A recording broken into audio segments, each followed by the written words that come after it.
আল্লাহ আমাদের সবাইকে মাফ করুন। আসলেই আমরা খুব খারাপ সময় দিয়ে যাচ্ছি।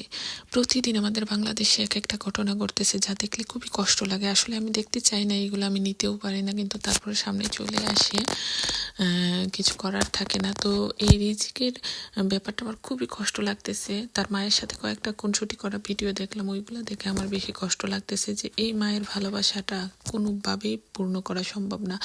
তো এই বোনটার কাছে আমার প্রশ্ন, মানে এখন তার প্রশ্ন করা যাবে না, ওর বোনটার প্রতি আমার প্রশ্ন মনে জাগতেছে যে সে কেন এটা করলো।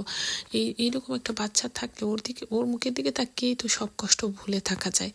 বাচ্চা, নিজের বাচ্চা অন্যের কাছে কিভাবে পালন হবে, এইটা কি সে ভাবলো না?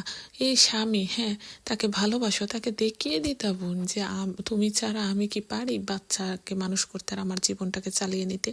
মরে কি হলো, এই বেটা কিছুদিন পর তো ঠিকই দীপ দিয়ে আনন্দ করে ঘুরাবে, কিন্তু বাচ্চার পূর্ণতা কে দেবে?